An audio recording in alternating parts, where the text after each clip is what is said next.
അപ്പോൾ കുറച്ച് കൂട്ടുകാർ പറഞ്ഞു കുഴപ്പമില്ല ഞങ്ങൾ ഒന്ന് നോക്കട്ടെ എന്ന് പറഞ്ഞിട്ട് പാണ്ഡവാസ് നാടൻ പാട്ട് ഗ്രൂപ്പ് അവിടെ എൻ്റെ ഏറ്റവും അടുത്ത സുഹൃത്തുക്കളാണ്.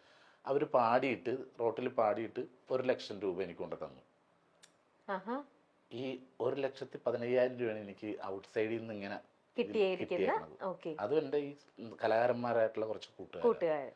അപ്പൊ അത് സുധി, അത് അവരുടെ വൈഫ് കൊച്ചുകുട്ടികളൊക്കെ പാടിയായിരുന്നു.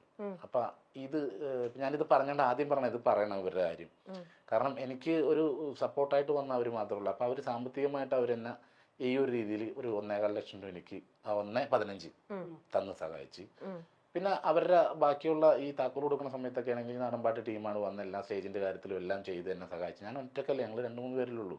അപ്പൊ ഞങ്ങൾ 3 പേര് ആ സമയത്ത് ഉണ്ടായിരുന്നുള്ളൂ. ഞാനും ചേട്ടായും പിന്നെ നമ്മുടെ വണ്ടി ഓടിക്കുന്ന പയ്യൻ അനീസ്. പിന്നെ അവൻ നിന്ന് പണിയിപ്പിക്കും, പിന്നെ ഞാൻ പോയിട്ട് വരുമ്പോ ഞാൻ നിന്ന് പണിയിക്കും. ചേട്ടായി നമ്മുടെ വീട് സ്വന്തം വീട് പണിയണ പോലെയാണ്. രാവിലെ എനിക്ക് കുളിച്ച് റെഡി അനീസ് വരെ ഇവർ രണ്ടും കൂടി പോവും. അവിടുത്തെ പണി വന്ന അല്ലെങ്കിൽ രാവിലെ വിളിക്കും, ഷൂട്ട് ഉണ്ടെങ്കിൽ വിളിച്ച് ചോദിക്കും അവരോട് എന്താ പണിക്കാർ വന്നോ നിന്നോ. അപ്പൊ അയ്യോ ഇല്ല ചേട്ടാ ഇന്ന് പണിക്കാർ വന്നിട്ടില്ല. അപ്പൊ തന്നെ പണിക്കാരെ വിളിക്കും, എന്ത് നിങ്ങൾ വരാത്ത, അപ്പൊ ഞങ്ങൾ ഇന്ന ദിവസം വരും. അങ്ങനെ അത്രയും ദിവസം തലക്ക് വെളിവില്ലാത്ത പോലെയായിരുന്നു ചേട്ടായിയുടെ ഓട്ടം. പിന്നെ ആണെങ്കില് പൈസ ഇല്ലാണ്ട് വരുന്ന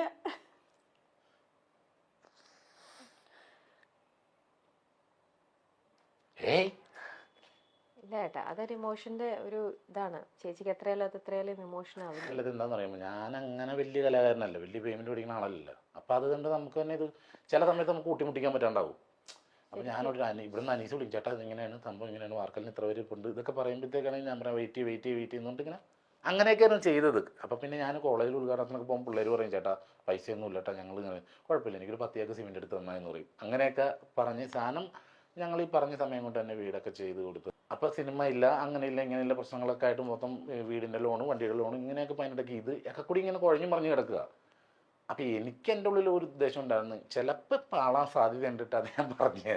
ചേച്ചിക്ക് അന്നേരം ഇപ്പൊ ഒക്കെ ഇത്രയും ഒരു ഇതെടുത്ത് ചെയ്തപ്പോഴേ എപ്പോഴെങ്കിലും വേണ്ട ചേട്ടാ നമുക്കിത് നമ്മുടെ കയ്യിൽ ഒതുങ്ങുവോ, നമുക്കിത് നിർത്താൻ പറ്റാണ്ട് വരുവോ, അങ്ങനെ ഒരു ഇത് ചേച്ചിക്ക് തോന്നിയോ? പറഞ്ഞില്ല. അപ്പൊ ചേച്ചിയുടെ മനസ്സിൽ ആ ഒരു കോൺഫിഡൻസ് ഉണ്ടായിരുന്നു. അല്ല അപ്പൊ എന്നോട് പറഞ്ഞിട്ടുണ്ടായിരുന്നല്ലോ എന്തെങ്കിലും ഒരു ഇത് വരുവാണെങ്കിൽ. നോക്ക്, നമ്മുടെ കൂട്ടത്തിൽ തന്നെ നമ്മളെ ഈ കണ്ടുകൊണ്ടിരിക്കുന്ന എത്രയോ പേര് ഇന്നത്തെ കാലത്ത് നമ്മൾ നോക്കിക്കഴിഞ്ഞാൽ നമ്മുടെ സമൂഹത്തിൽ സെൽഫിഷ് ആയിട്ടുള്ള ആൾക്കാരാണ് കൂടുതൽ എല്ലാവരും. നമ്മളൊക്കെ ഏതെങ്കിലും ഒരു പോയിന്റിൽ, ഞാൻ ഉൾപ്പെടെ നമ്മളെല്ലാവരും ഒക്കെ സെൽഫിഷ് ആയിട്ട് പലപ്പോഴും ചിന്തിക്കുന്ന ആ ഒരു സാഹചര്യത്തിലാണ് ഇവർ രണ്ടുപേരും ഒരു രീതിയിലും ഒരിത്തിരി പോലും ഇവർ സെൽഫിഷ് ആയിട്ട് ചിന്തിച്ചിരുന്നെങ്കിൽ ഇന്ന് ഈ പറയുന്ന വനജ എന്ന് പറഞ്ഞ അവർക്ക് ഈ വീടും കാര്യങ്ങളും ഒന്നും ഉണ്ടാവില്ലായിരുന്നു. ഇന്നിപ്പോൾ ചേച്ചിയുടെ കണ്ണിൽ നിന്ന് വരുന്ന ഇതുണ്ടല്ലോ, അതെന്റെ പൊന്നു ചേച്ചി, അത് ഒരുപാട് പേര് ഭയങ്കരമായിട്ടും അത് ഇത് ചെയ്യേണ്ട ഒരു ഇതാണ്. ഇത് ഞങ്ങള് ആ സമയം എന്ന് പറഞ്ഞാൽ കൊണ്ടുപിടിച്ചു. ഞാൻ ആ സിനിമയായിട്ട് വന്ന സമയത്താണ്. അപ്പൊ നിറച്ച് പടങ്ങൾ വെക്കണ്ടേ, ആ സമയത്താണ് നമ്മൾ വീട് വെക്കണം. അത്ര നാളെ ഞങ്ങൾ 15 വർഷം അടക്കം താമസിക്കും. വീട് വെച്ച് കയറി എൻ്റെ അമ്മയുടെയും വൈഫിൻ്റെ അമ്മയുടെ എല്ലാവരും ആഗ്രഹം ഞങ്ങൾ എവിടെയും സെറ്റായി കാണാനായിട്ടായിരുന്നു.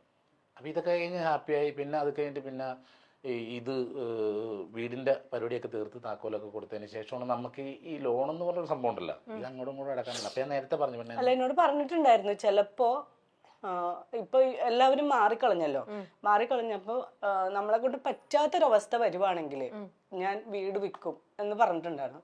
നമ്മൾ ഓക്കെ, അങ്ങനെ നമുക്ക് അവരോട് പറയാൻ പറ്റില്ലല്ലോ ഞങ്ങളുടെ ഇനി പൈസ ഇല്ല പണി നിർത്തി വെക്കണമെന്ന് പറയാൻ പറ്റില്ലല്ലോ.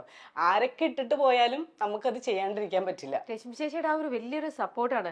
രശ്മി ചേച്ചി ഒരിക്കലും ഒരു തവണയെങ്കിലും വേണ്ട ചേട്ടാ നമ്മളും ഇത് പെടുകയാണ് എന്ന് പറഞ്ഞിരുന്നെങ്കിൽ സീരിയസ് ആയിട്ടുള്ള കാര്യത്തിന് ഞാനൊരു ക്രിക്കറ്റ് ടൂർണമെന്റ് നടത്തിയിട്ട് സ്പോൺസർ ചെയ്യാന്നൊരു സഹായിക്കില്ല എന്ന് പറഞ്ഞ അവസാനം ടൂർണമെന്റ് നടക്കുന്ന സമയം അത് ഇത്രയും പൈസ സ്വർണം കൊണ്ടുവന്നെ ചേട്ടാ ടൂർണമെന്റ് നടത്തണം എന്ന് പറഞ്ഞ ആളാണ് ഇയാള്. ഓ, അല്ലാതെ ഒരു തവണ പോലും നമുക്കൊരു ജീവിതമില്ലേ, നമുക്കും ജീവിക്കണ്ടേ എന്നുള്ള ഒരു സംഭവം ചേച്ചി പറഞ്ഞിട്ടില്ല. ഇല്ല, ഒരിക്കലും പറഞ്ഞിട്ടില്ല. ചേച്ചിയുടെ മനസ്സാണ് എന്റെ പൊന്നെ ചേച്ചി. ശരിക്കും അത് ഞാനിവിടെ സുരക്ഷിതമാണെന്ന് എനിക്ക് നല്ല ഉറപ്പുണ്ട്.